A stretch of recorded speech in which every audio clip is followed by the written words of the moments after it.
What if I told you that a document written over a century ago in Tsarist Russia still influences world politics and fuels conflicts around the world? The Protocols of the Elders of Zion, a forgery created in the depths of the St. Petersburg secret police has become one of the most destructive texts in human history.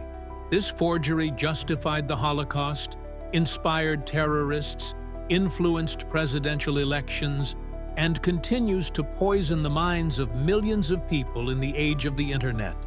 Today, we will tell the incredible story of how 24 pages of lies changed the world, and why this forgery remains dangerous in the 21st century. Get ready to learn the truth about the most influential fake document in history. Friends, the story of the Protocols of the Elders of Zion shows how important it is to be able to distinguish truth from lies in our information-driven world. If you are interested in such in-depth historical investigations into how fakes influence real politics, be sure to subscribe to the channel and turn on the notification bell. Now, here's a question for discussion in the comments. Why do you think educated people in different countries and eras continue to believe in an obvious forgery? Share your opinion on what makes a society resistant to conspiracy theories, and what, on the contrary, makes it vulnerable to manipulation. In 1903, in a Paris apartment, Russian journalist Mikhail Rashkovsky held a document that would soon shake the entire world. 24 pages, written in small handwriting, contained what was supposedly a transcript of a secret meeting. The author claimed that these were the minutes of meetings of certain wise men planning to establish world domination. Rashkovsky could not have imagined that he was looking at one of the most destructive forgeries in human history. The document, which would later be called the Protocols of the Elders of Zion, would become an ideological weapon for mass persecution, genocide, and political manipulation for more than a century. The history of this forgery began not in secret meetings, but in the offices of the Tsarist secret police in St. Petersburg. The Russian Empire was going through turbulent times. Revolutionary sentiments were growing, and the authorities were looking for ways to divert popular discontent from the real causes of the problems. And then, in the depths of the secret police, the idea was born to create a document that would explain all of Russia's troubles as the machinations of external enemies. The process of creating the forgery was thought out down to the smallest detail.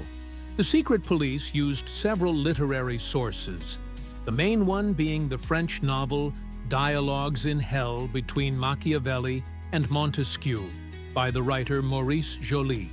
This satirical pamphlet from 1864 mocked the authoritarian methods of Napoleon III's rule. Unknown compilers took the structure and many passages from Joly's novel, added anti-Semitic motifs from other sources, and presented the result as an authentic transcript of a Jewish conspiracy.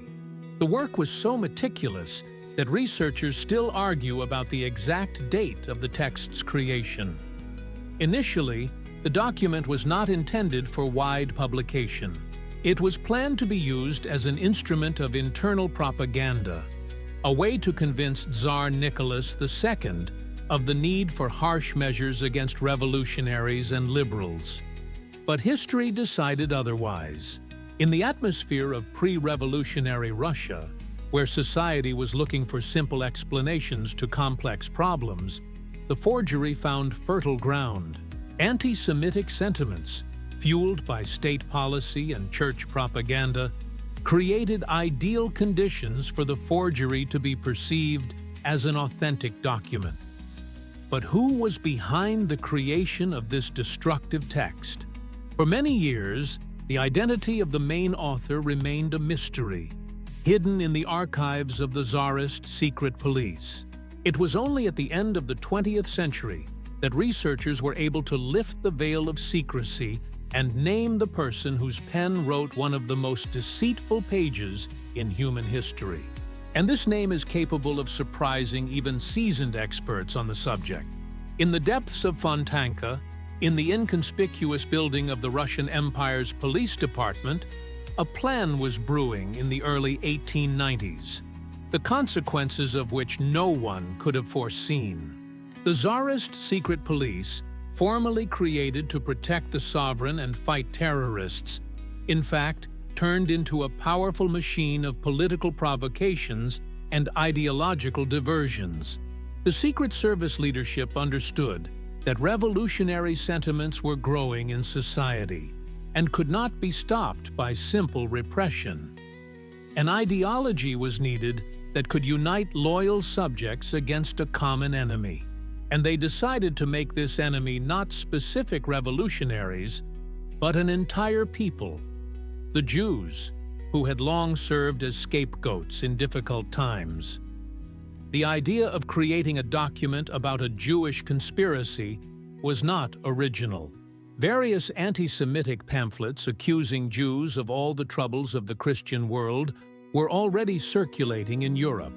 But Russian officials decided to take a more sophisticated approach, to create not just an accusatory treatise, but a supposedly authentic transcript of a secret meeting. Work on the project began around 1898. The exact date of its creation is still a matter of debate among historians, as the archives of the secret police have not been preserved in their entirety. However, it is known that the first drafts appeared during a period of heightened student unrest and growing influence of the Social Democrats. The authors of the Forgery demonstrated remarkable erudition and literary taste. They did not write the text from scratch, but based it on several existing works. The main source was the novel by French writer and lawyer Maurice Joly, Dialogues in Hell between Machiavelli and Montesquieu, published in 1864. Joly wrote his work as a satire on the authoritarian rule of Napoleon III. In the form of a philosophical dialogue between the spirits of two great thinkers, the author criticized despotism and political manipulation. But the Russian falsifiers saw in the text a ready-made plan for seizing power, which only needed to be slightly reworked. The process of adapting the French original was painstaking. The compilers replaced abstract despots with specific scion sages, turned philosophical arguments into practical instructions, and transformed criticism of Napoleon into a plan for world domination. At the same time, they kept the structure and many phrases of the original virtually unchanged. In addition to Joly's novel, the creators of the Forgery used other sources. The text included excerpts from the anti-Semitic pamphlet The Rabbi Speaks and the book Biarritz by German writer Hermann Goethe. All these works were fictional, but in the hands of the secret police they became documentary evidence. But who exactly did the painstaking work of creating the Forgery? For many years, the names of the forgers remained a closely guarded secret of the secret police. The literary investigation of the Forgery began only in the 1920s, when European journalists finally noticed suspicious coincidences between the protocols and earlier texts.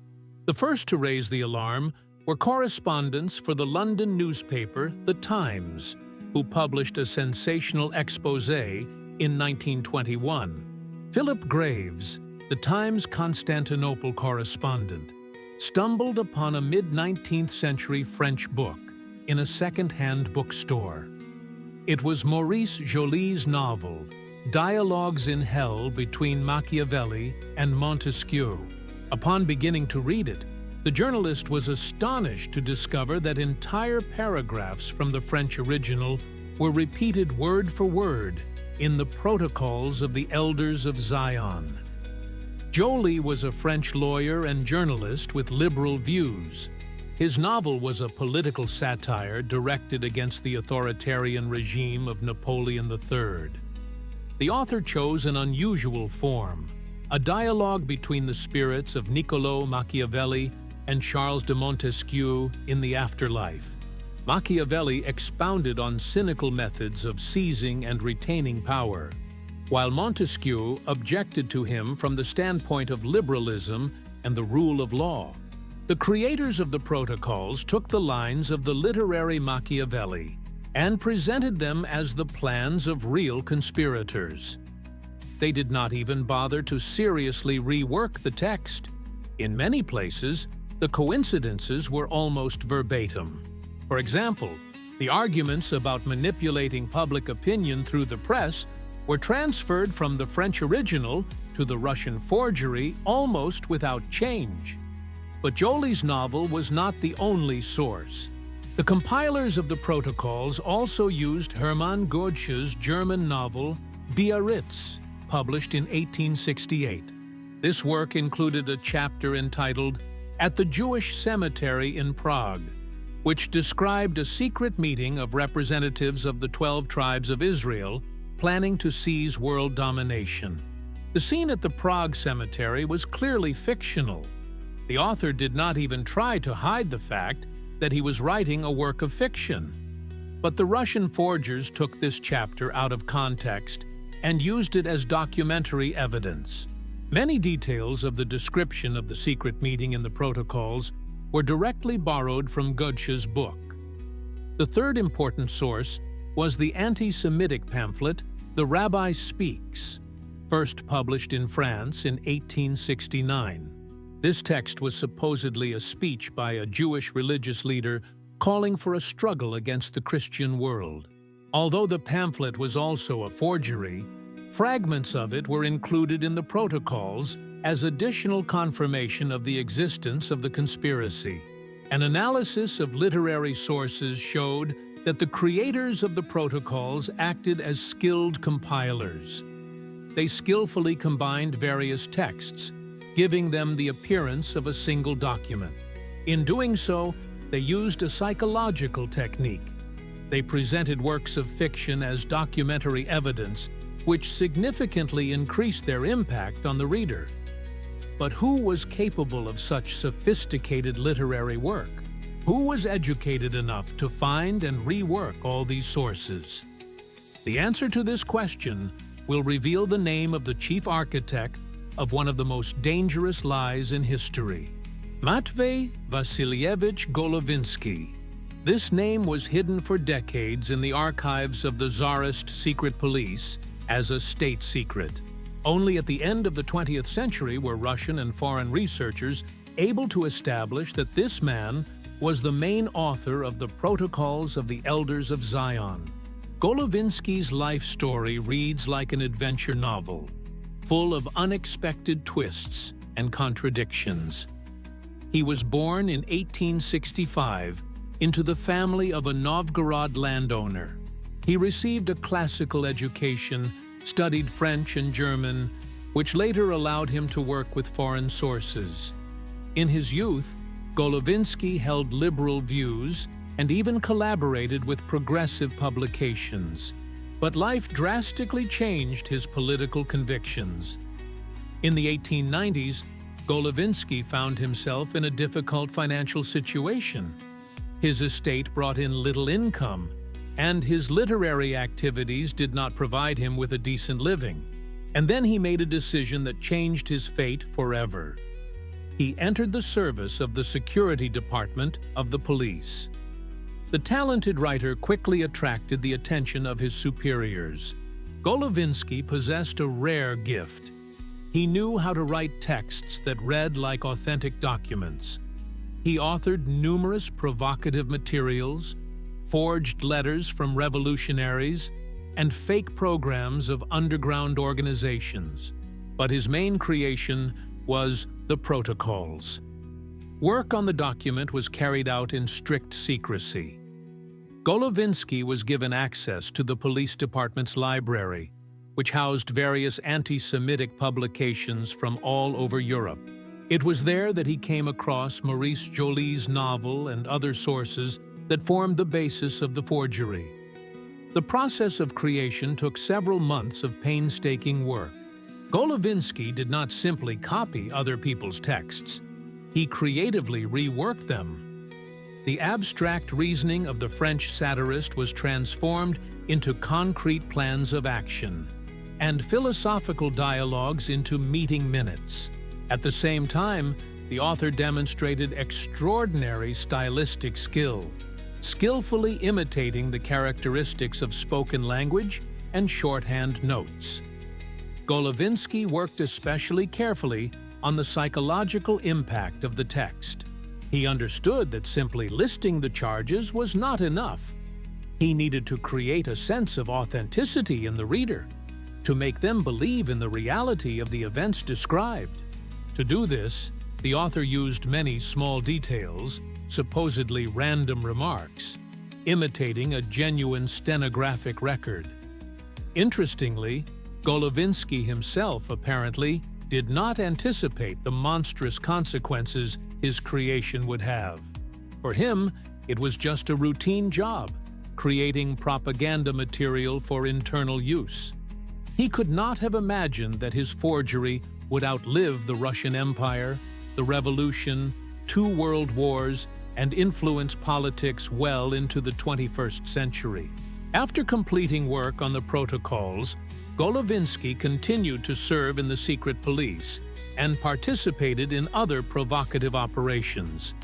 He met the Revolution of 1917 in exile in France, where he died in 1920.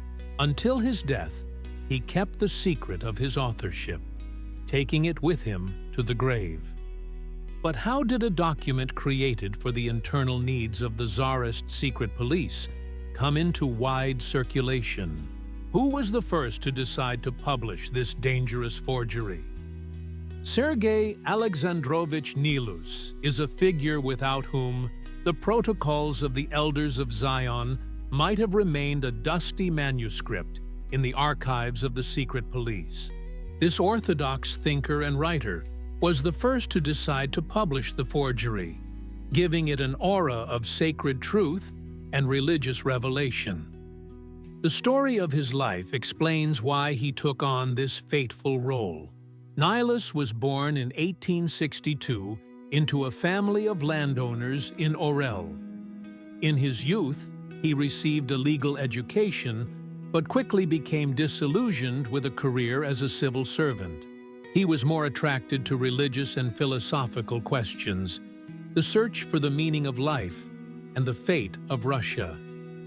In the 1890s, Nilus experienced a profound spiritual crisis that radically changed his worldview.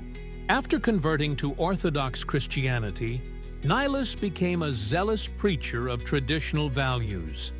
He saw signs of the approaching apocalypse in contemporary civilization and the machinations of the Antichrist in liberal reforms.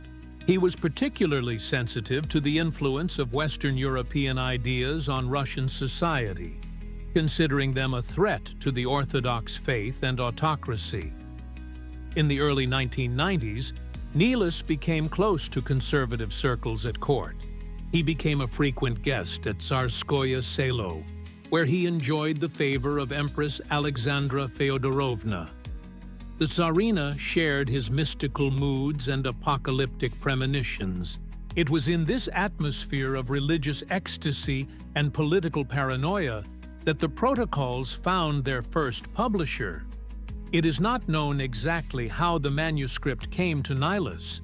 According to one version, it was given to him by one of the security officials. According to another, he received it from right-wing politicians. But what is more important is that Nilus immediately saw in the document confirmation of his darkest premonitions about the fate of the Christian world.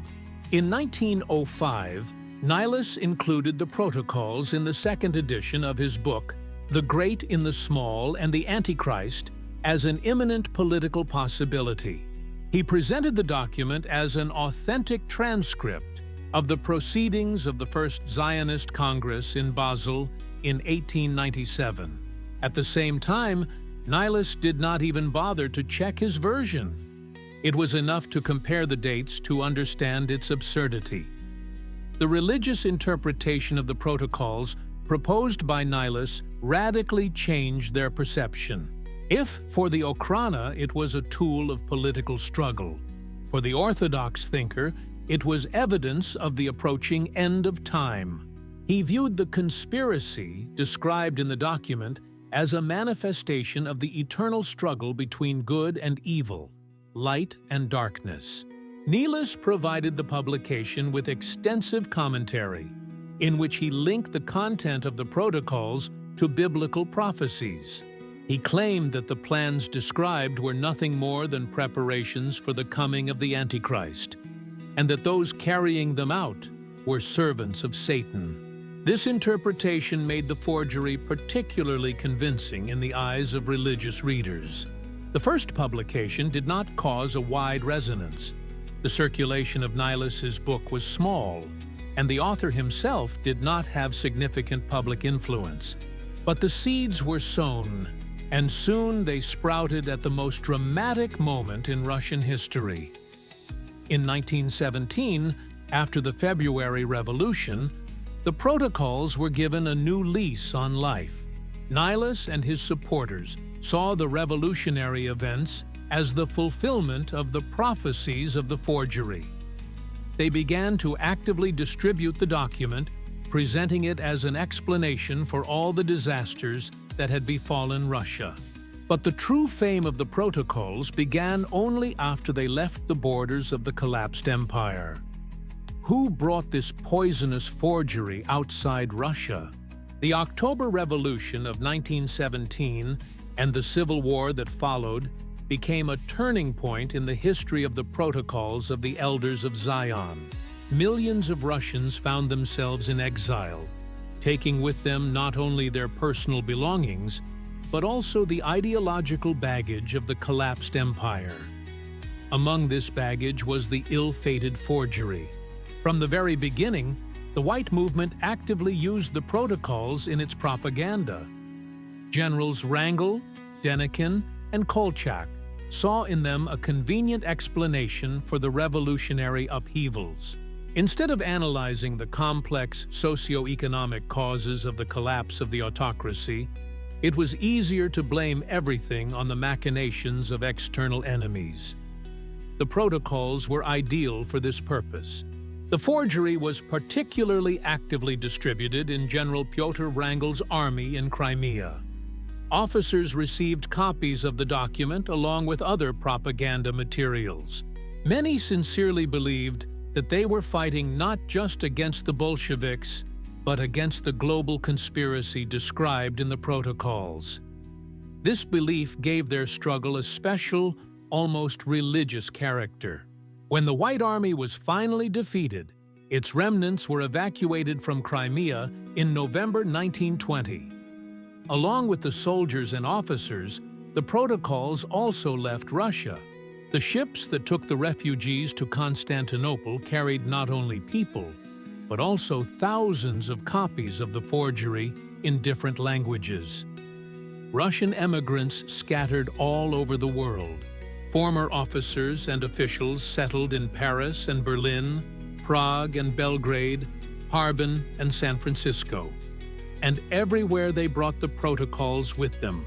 For many emigrants, this document became not just a political pamphlet, but a symbol of faith, an explanation of what had happened to their homeland. A real center for the distribution of the forgery was formed in Paris. Many figures of the right-wing movement, including former members of the secret police, settled here. They arranged for the protocols to be published in French, adding prefaces, commentaries, and proof of their authenticity. The Paris editions became the model for translations into other European languages. German emigrants in Munich also actively promoted the protocols. Former Baltic German Alfred Rosenberg, the future chief ideologist of the Nazis, was one of the first translators of the forgery into German. He not only translated the text, but also wrote extensive commentaries linking the content of the protocols to German nationalist ideas. In America, the protocols fell into the hands of industrialist Henry Ford, who used them to justify his anti-Semitic views. His newspaper, the Dearborn Independent, published excerpts from the Forgery, presenting them as evidence of a Jewish conspiracy against American values. But the protocols were most widely distributed in Germany during the Weimar Republic. The country, which had lost World War I and was experiencing an economic crisis, was looking for someone to blame for its troubles. The protocols offered a simple and understandable explanation. An international Jewish conspiracy was to blame for everything. Various German editions of the protocols sold in huge numbers. By the mid-1920s, the Forgery had been translated into almost all European languages. It became an international bestseller, surpassing many authentic historical and political works in popularity. Russian emigrants who distributed the protocols mostly sincerely believed in their authenticity. They did not know the true origin of the document and had no idea about the role of the Okhrana in its creation. For them, it was a sacred text, the last warning from a lost Russia to humanity. But were there any among the emigrants who knew the truth about the origin of the protocols? And why did they remain silent, seeing how their forgery was poisoning the minds of millions of people? The 1920s became a time of triumphant march of the protocols of the Elders of Zion across Europe. Post-war chaos, economic instability, and social upheaval created the perfect breeding ground for conspiracy theories. European societies, traumatized by World War I, eagerly sought simple explanations for complex problems. In France, the protocols first appeared in translation in 1920. Their publication was undertaken by a group of Russian émigrés led by Boris Brazol, a former prosecutor of the Tsarist government. The French edition was accompanied by extensive commentary in which the authors attempted to link the content of the document to current political events. The French public reacted to the protocols with considerable skepticism. The country that had given the world the ideas of enlightenment and human rights proved to be more resistant to primitive propaganda. However, even in France, there were publishers willing to exploit anti-Jewish prejudices for commercial success. The Forgery was received quite differently in Germany. The defeated country was experiencing a deep national crisis. The Treaty of Versailles, economic difficulties, political instability, all this demanded an explanation. The protocols offered a convenient explanation. Germany had fallen victim to an international conspiracy. The first German translation appeared in 1919. Its author was Gottfried Zurbeck, an officer of the German General Staff. But the Forgery gained real popularity thanks to the efforts of Russian émigrés who had settled in Munich.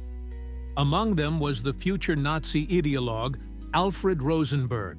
Rosenberg did not simply translate the protocols, he creatively reworked them, adapting them for a German audience.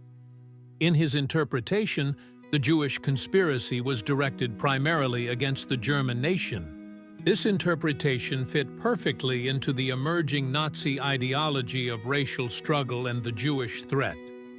By the mid-1920s, German editions of the protocols were selling in the hundreds of thousands. The Forgery became a reference book for members of various nationalist organizations. Future Nazi leaders, including Adolf Hitler himself, drew on it for arguments for their anti-Semitic speeches. In Great Britain, the protocols appeared in 1920 in a translation by Victor Marsden, a correspondent for the Morning Post newspaper. The British press initially took the document seriously, as it supposedly explained the reasons for the Russian Revolution and predicted future upheavals. But the following year, the Times published an exposé of the forgery. Philip Graves, the Times Constantinople correspondent, conducted a thorough investigation and proved that the protocols were plagiarized from a novel by Maurice Joly. The publication in the Times was the first serious scientific exposure of the forgery, but it did not stop its spread in other countries. In Italy, which was experiencing the rise of the fascist movement, the protocols also found fertile ground. Mussolini and his supporters used them to explain all the country's problems. Italian fascists saw the Jewish conspiracy as a threat to national identity and traditional values.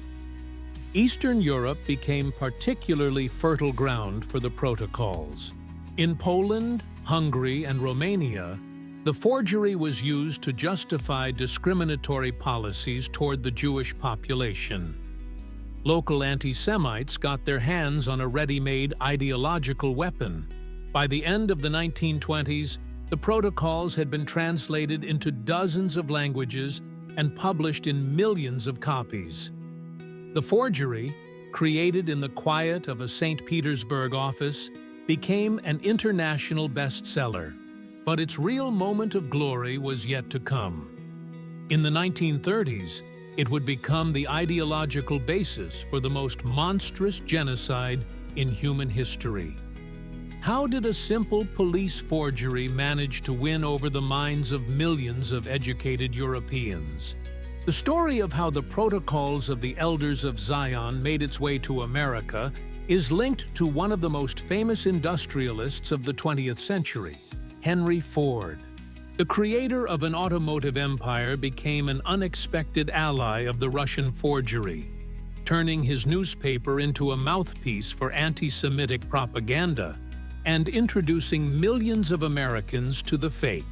Ford received a copy of the protocols in 1919 from Russian emigrants. By that time, the industrialist already held anti-Semitic views, explaining various problems in American society with them. The protocols seemed to him to be the perfect confirmation of his theories about Jewish influence on the economy and politics. In May 1920, Ford's weekly newspaper, the Dearborn Independent, began publishing a series of articles under the general title, International Jewry, the World's Main Problem. These articles were based on the protocols of the Elders of Zion, although they were not always directly quoted. Ford enjoyed enormous authority in American society. His successes in the automotive industry, the introduction of assembly line production, and high wages for workers made him one of the most respected businessmen in the country. When such a person spoke about a Jewish conspiracy, many Americans listened. The Dearborn Independent had a circulation of over 700,000 copies and was distributed through Ford dealerships across the country. Every car buyer received a free copy of the newspaper. In this way, anti-Semitic propaganda penetrated the remotest corners of America. The articles in Ford's newspaper were an adaptation of the protocols for an American audience. Instead of abstract arguments about world domination, readers were offered specific examples of alleged Jewish influence on American life. Wall Street bankers, Hollywood producers, left-wing politicians, all were presented as participants in a global conspiracy. Particular attention was paid to economic issues. Ford claimed that Jewish bankers controlled the American financial system and used it to enslave honest Americans. These ideas resonated with farmers and small business owners who were suffering from the economic hardships of the post-war period. In 1922, articles from the Dearborn Independent were published as a separate book entitled International Jew. This 4-volume work became the American version of the Protocols of the Elders of Zion. Ford's books were translated into other languages and distributed throughout the world. The influence of Ford's propaganda was enormous. In the 1920s, anti-Semitic sentiment rose in America. The Ku Klux Klan reached the peak of its influence, and many universities introduced quotas for Jewish students. Ford's version of the protocols helped legitimize these discriminatory practices. But the American version of the forgery also had international consequences. Ford's books were actively studied in Germany, where they served as additional proof of the veracity of the protocols. German anti-Semites referred to the authority of the American industrialist, claiming that even in democratic America, the reality of the Jewish conspiracy was recognized. Adolf Hitler himself highly valued Ford's activities. He kept a portrait of the American industrialist in his office and praised his fight against the Jews in Mein Kampf. For the future Führer, Ford became an example of how economic influence could be used to spread racist ideas. The success of the protocols in America showed that the forgery could be adapted to any political system and cultural environment. In the land of freedom and democracy, it masqueraded as the protection of traditional American values. In authoritarian regimes, it masqueraded as the fight for national interests. But how did the protocols and their American version influence the formation of Nazi ideology? And what role did they play in the preparation for the greatest crime of the 20th century? The Nazis' rise to power in Germany in 1933 marked the beginning of the darkest period in the history of the protocols of the Elders of Zion. What began as a police provocation in Tsarist Russia became the ideological basis for a state policy of genocide. The Nazi propaganda machine elevated the forgery to unprecedented heights. Adolf Hitler became acquainted with the protocols early in his political career in Munich. Russian émigrés, including Alfred Rosenberg, actively promoted the forgery among German nationalist circles. For Hitler, who was looking for a simple explanation for Germany's defeat in World War I, the protocols were a revelation. In Mein Kampf, Hitler directly referred to the protocols, calling them proof of a Jewish conspiracy against the Aryan race. He wrote, "To what extent the entire existing world owes its existence to Jewry is shown with terrifying certainty by the protocols of the Elders of Zion." These words became the programmatic statement of the future dictator. After coming to power, the Nazis made the protocols required reading for party officials and civil servants. Joseph Goebbels's Ministry of Propaganda organized mass publications of the forgery, providing them with commentary and scientific justifications. By the end of the 1930s, more than 1 million copies of the protocols had been published in Germany. Particular attention was paid to promoting the protocols among young people. Special lessons on the Jewish threat were included in school curricula, where the forgery was presented as a historical document. The Hitler Youth held special seminars where young Germans studied the plans of world Jewry. Nazi ideologues creatively developed the themes of the protocols. Julius Streicher regularly published articles based on the forgery in his newspaper, Der Stürmer. Hans Günther used the protocols in his racial theories as proof of the biological inferiority of the Jewish race. Goebbels understood the propaganda power of the protocols and skillfully used them for his own purposes. He ordered the creation of special radio plays based on the forgery, organized theatrical performances, and shot documentary films. The protocols became a central theme in Nazi cultural production. The international situation of the 1930s contributed to the spread of the Nazi interpretation of the protocols. The economic crisis, political instability, and the threat of communism all created fertile ground for conspiracy theories. Many Europeans were ready to believe in the existence of a secret conspiracy. The Nazis used the protocols not only for internal propaganda, but also for international influence. German diplomats distributed translations of the forgery in friendly countries, presenting the fight against the Jews as a pan-European task. Romania, Hungary, Croatia, everywhere, local fascists received ideological support from Berlin. The protocols were used particularly actively in occupied countries. The Nazi administration published them in local languages, distributed them through collaborationist newspapers, and included them in school curricula. The forgery became a tool for preparing public opinion for the deportation and extermination of the Jewish population. By the early 1940s, the protocols had become an integral part of Nazi ideology. They not only explained the causes of all evils, but also justified the final solution to the Jewish question. A forgery created to fight Russian revolutionaries became the ideological justification for the Holocaust. But how could a fake, exposed as early as the 1920s, become the basis for a state policy of genocide? And why did educated German society believe in such an obvious lie? The Holocaust, the systematic extermination of 6 million European Jews, became the monstrous culmination of the influence of the protocols of the Elders of Zion on world history.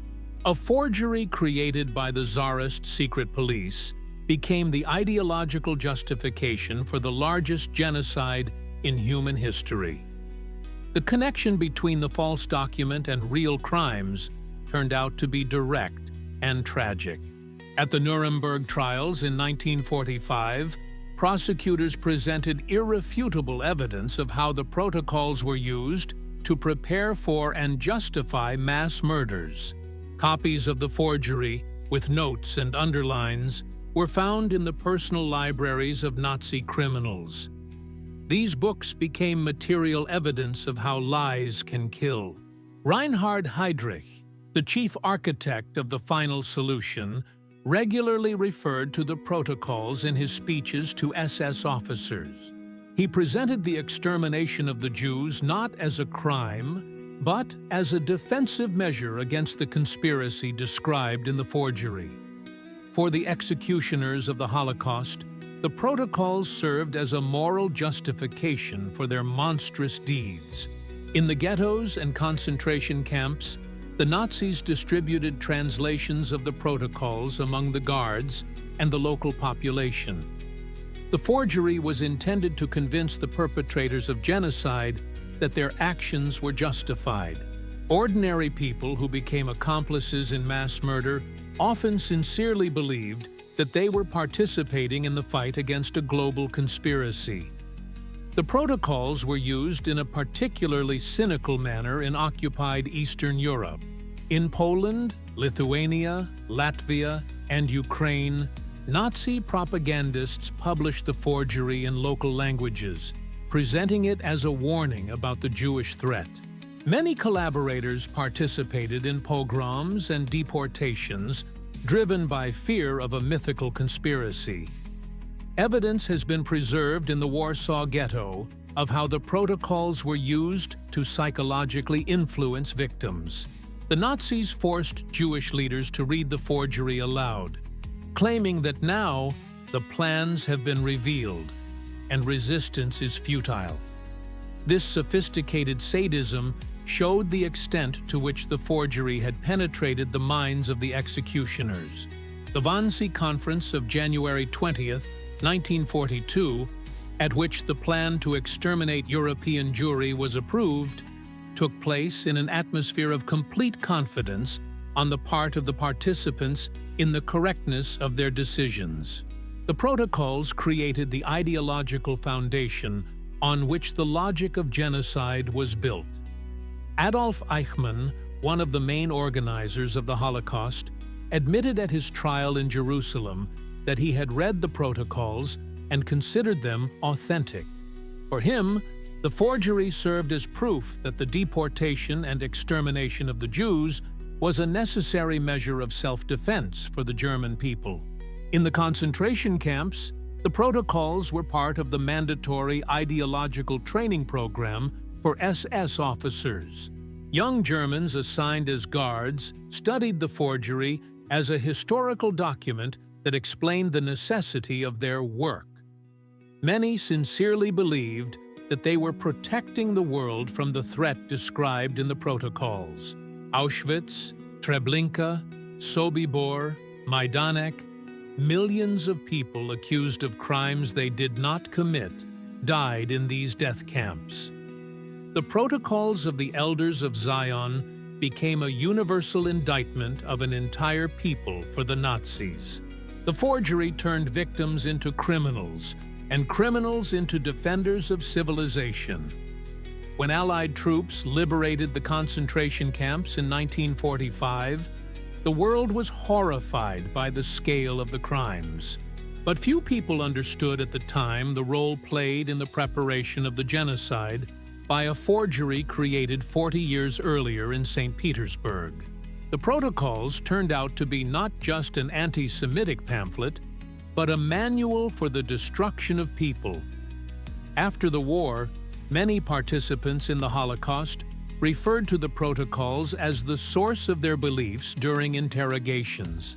They claimed that they acted out of patriotic motives, defending their homeland from an international conspiracy.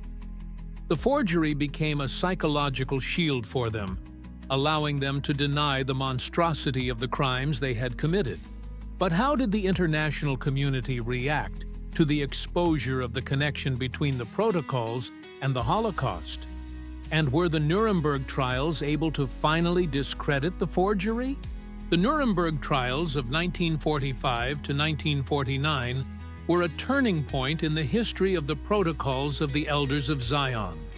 For the first time in history, an international court recognized a direct link between the forgery and crimes against humanity.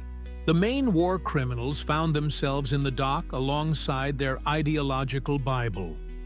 The prosecutors carefully documented the role of the protocols in shaping Nazi ideology. The trial records contain witness statements about how the forgery was used to train SS and Gestapo personnel. Investigators found hundreds of copies of the protocols with notes and comments in the personal libraries of Nazi leaders. Julius Streicher, publisher of the anti-Semitic newspaper Der Stürmer, spoke candidly during interrogations about the influence of the protocols on his activities. He claimed that the forgery had opened his eyes to the true nature of the Jewish conspiracy and inspired him to fight it. This testimony became a legal recognition of the criminal role of the forgery. The defense attorneys for the war criminals tried to use the exposure of the protocols to their advantage.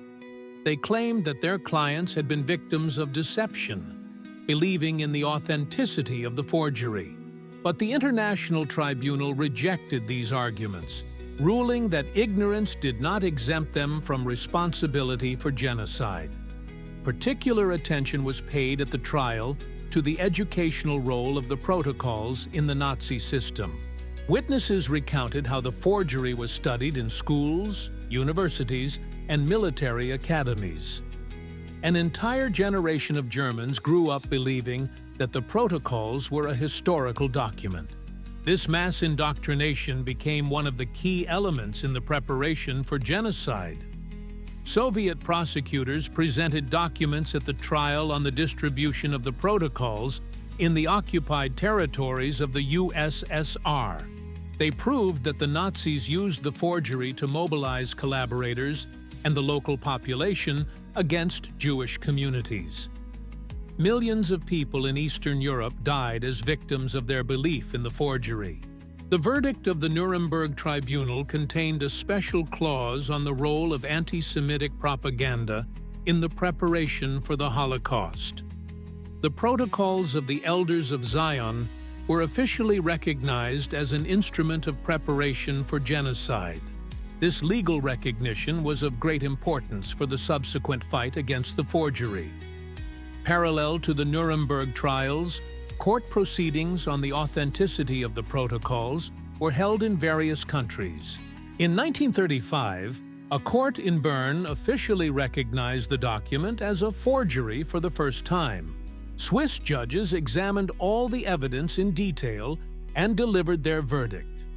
The protocols are plagiarism and a forgery. But the Berlin trial did not stop the spread of the protocols. Anti-Semites around the world ignored the court's decision and continued to distribute the forgery. They claimed that the Swiss court had been bribed by Jewish bankers and that its decision was invalid. Conspiracy thinking proved resistant to facts and evidence. In 1964, another landmark trial took place in London. Historian David Irving sued a publishing house that called him a Holocaust denier. During the trial, the role of the protocols in shaping anti-Semitic attitudes was examined in detail. The court recognized a direct link between the forgery and the genocide of the Jews. Post-war research finally established the origin of the protocols. Historians gained access to the archives of the Tsarist secret police, discovered the names of the creators of the forgery, and traced all stages of its creation. The scientific community unanimously recognized the document as a forgery. But academic research had a limited impact on the mass consciousness. The protocols continued to live their own life, adapting to new political realities. In the context of the Cold War, the forgery took on a new interpretation. Now it explained not only a Jewish, but also a communist conspiracy against the free world. By the end of the 1940s, the protocols had been translated into Arabic and began to spread throughout the Middle East. Arab nationalists saw the forgery as an explanation for the creation of Israel and their defeats in wars with the Jewish state. A new phase in the history of the forgery began: its Middle Eastern Odyssey. How did the protocols, debunked by science and condemned by the courts, find a new audience in the Arab world? And why did the forgery prove so resilient? The penetration of the protocols of the Elders of Zion into the Arab world marked the beginning of a new, no less tragic stage in the history of the forgery. After World War II, when the forgery was discredited and condemned in Europe, it found fertile ground in the Middle East, where the Arab-Israeli conflict created ideal conditions for its revival. The first Arabic translation of the protocols appeared in Egypt in 1948, almost simultaneously with the creation of the State of Israel. This was no coincidence. Arab nationalists were looking for an explanation as to how the small Jewish people were able to create their own state in the heart of the Arab world. The translator was Khalil George, a Lebanese Christian, who adapted the forgery to the realities of the Middle East. In his interpretation, the Zionist sages planned not only to seize world domination, but also to create a greater Israel stretching from the Nile to the Euphrates. This geographical specificity made the protocols particularly convincing to an Arab audience. Egyptian President Gamal Abdel Nasser actively used the protocols in his propaganda against Israel. State publishing houses produced mass print runs of the forgery, and the radio station Voice of the Arabs regularly quoted it in its broadcasts. For Nasser, the protocols became a convenient tool for mobilizing Arab public opinion. After the defeat of the Arab armies in the Six-Day War of 1967, the protocols were given a new interpretation. Arab propagandists claimed that Israel's lightning victory had been predicted in the forgery and proved the existence of a global Jewish conspiracy. Military defeat turned into an ideological victory for the forgery. Palestinian organizations were particularly active in spreading the protocols. Yasser Arafat and PLO leaders regularly referred to the forgery to explain Western countries' support for Israel. For the Palestinian national movement, the protocols became an ideological justification for armed struggle. In the 1970s, the protocols were translated into Farsi and widely distributed in Iran. Shah Mohammad Reza Pahlavi used the forgery to explain the opposition sentiment in the country. After the Islamic Revolution of 1979, the new authorities kept the protocols in their propaganda arsenal. Ayatollah Ruhollah Khomeini often referred to the protocols in his speeches, presenting them as evidence of a Zionist American conspiracy against the Islamic world. The Iranian authorities organized mass publications of the forgery, included it in educational programs, and used it in international propaganda. Saudi Arabia, despite its alliance with the United States, also actively distributed the protocols. Wahhabi ulamas saw the forgery as confirmation of their theories about a Jewish-Christian conspiracy against Islam. Saudi editions of the protocols were distributed through mosques and Islamic centers around the world. The Lebanese group Hezbollah turned the protocols into one of the main elements of its ideology. The organization's charter explicitly mentions the struggle against the global Zionist conspiracy described in the forgery. For Shiite radicals, the protocols became a religious text on par with the Quran and the Hadith. In the 1980s, the protocols found their way into Turkey, where they were used by both nationalists and Islamists. Turkish translations emphasized the threat to Turkic peoples from the Zionist conspiracy. The forgery became popular among supporters of various political movements. Arab television channels regularly showed films based on the protocols. The Egyptian television series, The Horseless Horseman, filmed in 2000, became particularly well known. 41 episodes detailed the contents of the forgery, presenting it as a historical drama. The series was broadcast throughout the Arab world. By the beginning of the 21st century, the protocols had become an integral part of anti-Israel propaganda in the Middle East. The forgery, created in Tsarist Russia, found new life in the Arab world, where it continued to poison interethnic relations and fuel conflicts. But how did an ancient forgery manage to adapt to the age of the internet and social media? And what role does it play in contemporary world politics? The advent of the internet in the 1990s opened up unprecedented opportunities for the dissemination of the protocols of the Elders of Zion. A forgery that previously required publishers and printing houses could now instantly reach millions of people around the world. The digital revolution gave the forgery a new life and unprecedented destructive power. The first electronic versions of the protocols appeared on the internet in the early 1990s. Neo-Nazi groups in the US and Europe quickly recognized the potential of the new technology for spreading their ideology. They created websites, forums, and electronic libraries where the forgery took center stage alongside other anti-Semitic materials. A distinctive feature of the online distribution of the protocols was their fragmentation and adaptation to different audiences. Individual chapters of the forgery were published on websites devoted to economic conspiracy theories, political forecasts, and religious prophecies. Each group interpreted the protocols in accordance with its own prejudices. Conspiracy communities on the internet turned the protocols into a universal key to understanding world events. Financial crises, political scandals, international conflicts, everything was explained through the prism of the plans of the Zionist sages. The forgery became the basis for dozens of new conspiracy theories. The emergence of social media in the 2000s greatly amplified the influence of the protocols.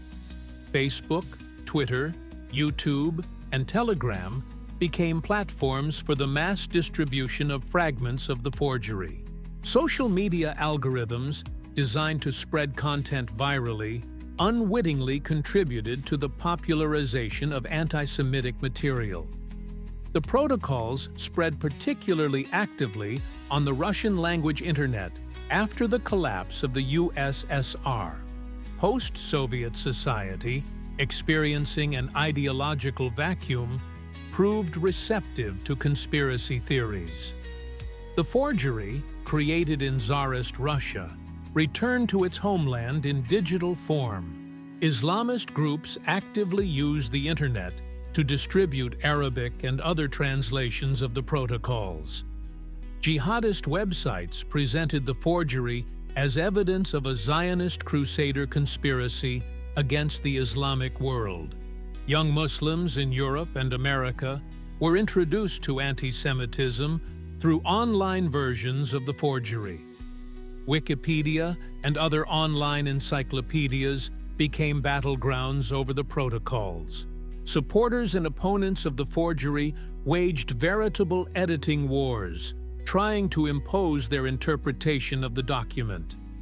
Despite the efforts of moderators, anti-Semitic interpretations regularly seeped into mainstream information resources. Search engines unwittingly contributed to the spread of the protocols. People searching for information about world events, financial crises, or political scandals often stumbled upon websites with conspiracy theory content. Search algorithms did not distinguish between reliable information and fakes. YouTube became a particularly powerful platform for promoting the protocols. Amateur films, fake documentaries, and educational videos with anti-Semitic content garnered millions of views.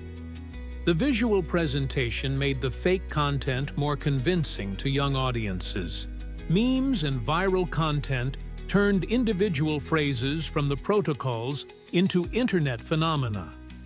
Young users shared anti-Semitic jokes and images, often without understanding their true origin.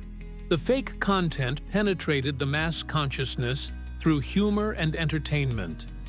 Cryptocurrency communities were particularly receptive to the protocol's ideas about financial manipulation.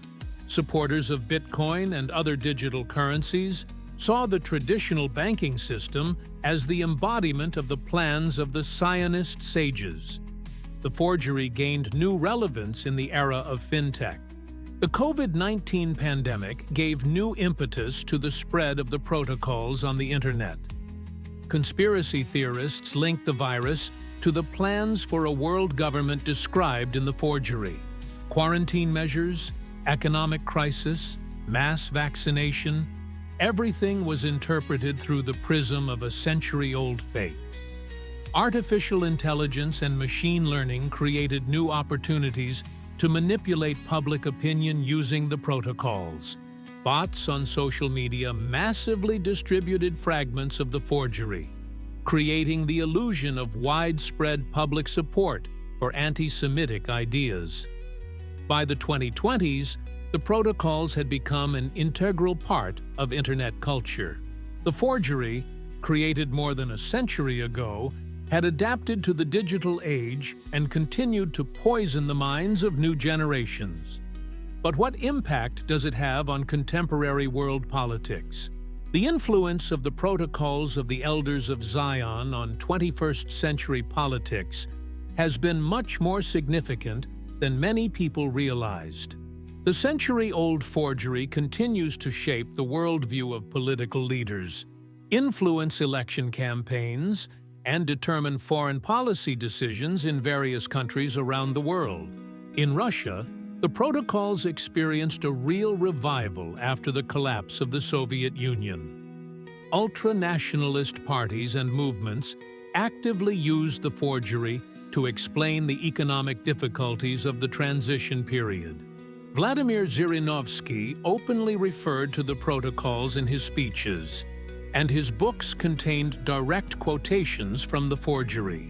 Orthodox fundamentalists in Russia also adopted the protocols, presenting them as a prophecy about the struggle between the Christian and Antichrist worlds.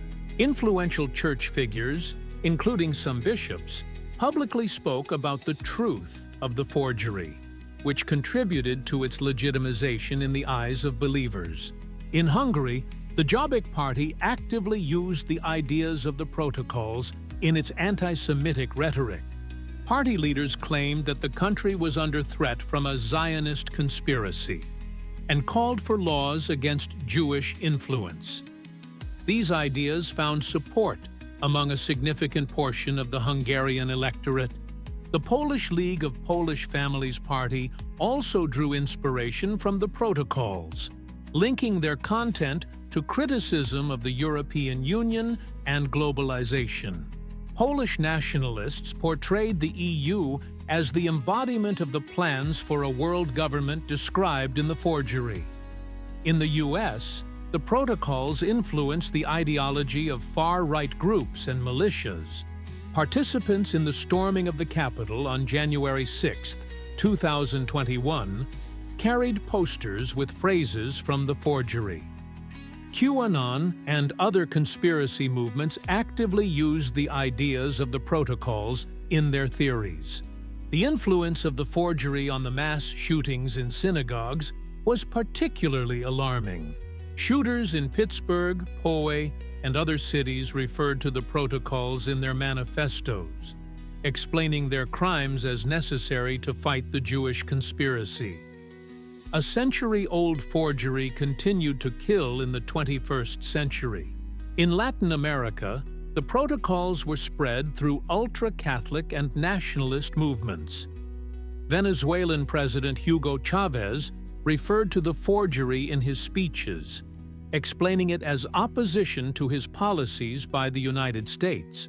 These ideas resonated with left-wing populists across the continent. Turkish President Recep Tayyip Erdogan and his entourage repeatedly used ideas similar to those in the protocols to explain international pressure on Turkey. Turkish officials spoke of a world lobby controlling Western media and politics. In the Arab world, the protocols continued to influence the formation of anti-Israel policies. The Palestinian organization Hamas incorporated the ideas of forgery into its charter, presenting the conflict with Israel as part of a global struggle against Zionism.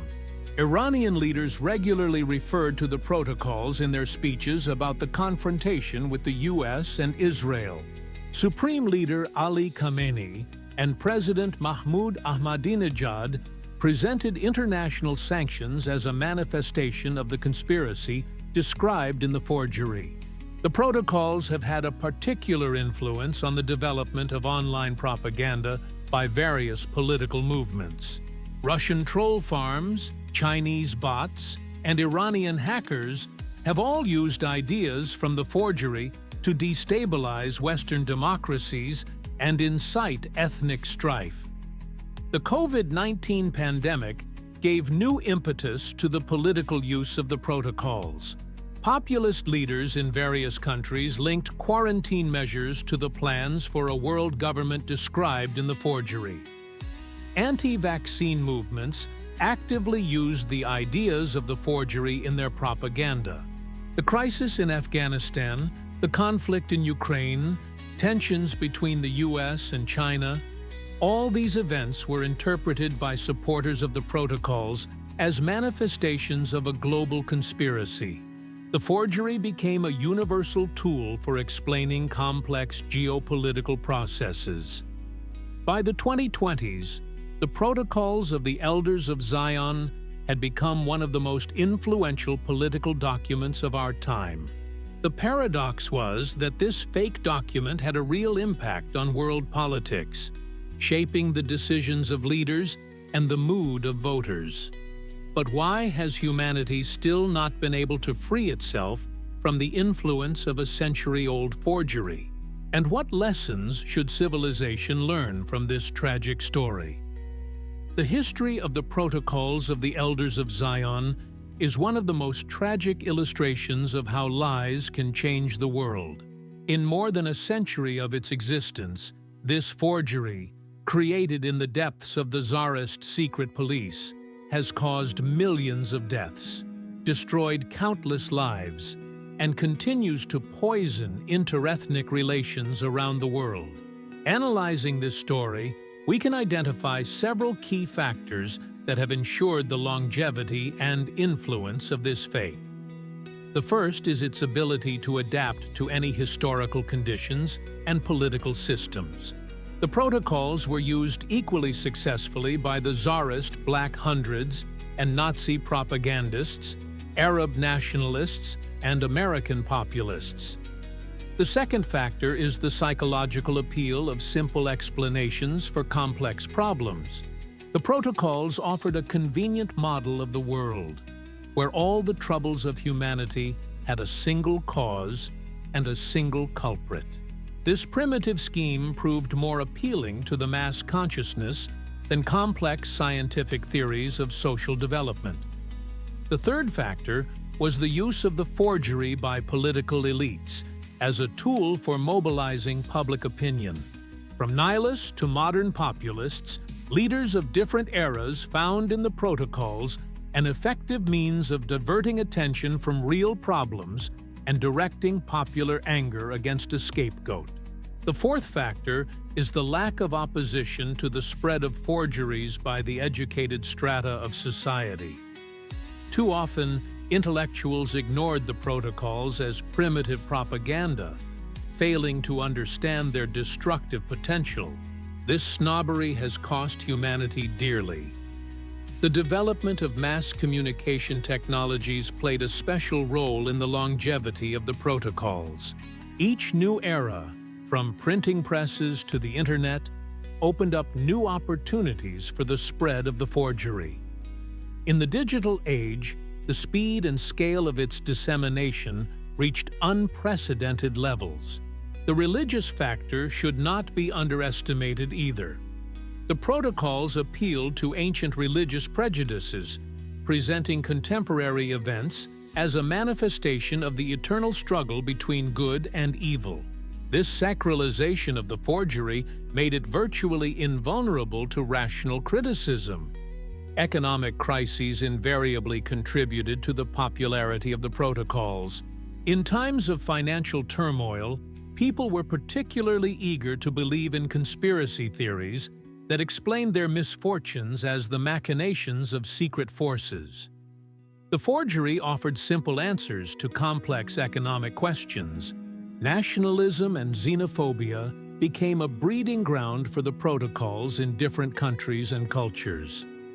The forgery successfully adapted to local prejudices, presenting the Jewish conspiracy as a threat to specific nations and traditions.